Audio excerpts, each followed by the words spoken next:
कौन देश को वासी ये जो उपन्यास है ये क्या कहूँ मुझे तो एक पूरा का पूरा जैसे जीवन दर्शन इसमें मुझे मिलता है। इसमें ये उपन्यास 9 खंडों में विभाजित है और इसका जो पहला पन्ना है, अबोले संवाद, पहला खंड, उसका पहला पृष्ठ, वहाँ पे सूर्यबाला दी ने लिखा कि यात्राएँ बाहर की होती हैं, भीतर की होती हैं और उन यात्राओं में कई बार हम पीछे मुड़ के देखते हैं। उन पलों में, उन जगहों पर हम कभी थोड़ी देर ठहर जाते हैं, रुकते हैं, सुस्ताते हैं, साँस लेते हैं। तो इस उपन्यास की यात्रा से गुज़रने में भी मैं कई-कई बार पिछले पृष्ठों पर जाकर रुकी हूँ, उन प्रसंगों पर रुकी हूँ और बहुत बार ठहर गई हूँ।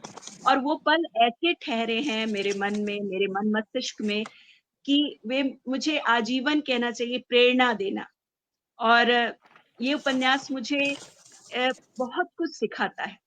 उन पलों को मुझे वास्तव में कई बार पृष्ठ भी पलटने की ज़रूरत नहीं होती। वे दृश्य, वो प्रसंग मेरे मन में जब कभी कुछ ऐसी मलिनता मन में आने लग जाती है, क्योंकि ऐसा समय है, कई बार मन बड़ा क्षुब्ध होने लगता है, उस समय कोई एक पंक्ति आकर मन को इतनी प्रेरणा दे जाती है कि लगता है नहीं, जीवन में बहुत कुछ है, बहुत कुछ सुंदर है।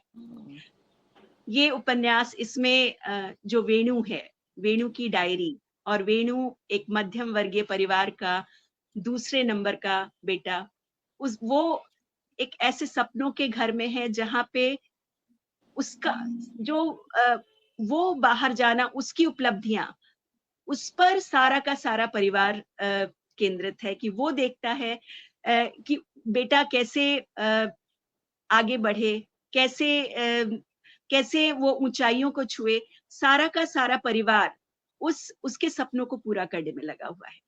और माँ है कि उसके स्मृतियों के कोलाज बनाती रहती है। वो स्मृतियाँ जो बहुत सुंदर हैं। कई बार हम अपने जीवन में बहुत सारी बुरी चीज़ों को याद करते हैं। वहाँ पे सूर्यबाला दी लिखती हैं कि हमें ऐसी स्मृतियों का कोलाज बनाना चाहिए जो बहुत सुंदर हो। उन चीज़ों को विरूप नहीं करना चाहिए। वेणु के लिए सारा का सारा परिवार जुटा हुआ है। वो त्याग कर रहा है, तप कर रहा है, चाहे उसके पिता हों, चाहे उसकी बहनें हों और माँ तो फिर कर ही रही है। और किसी के मन में इस प्रकार का अहम नहीं कि हमने कुछ किया।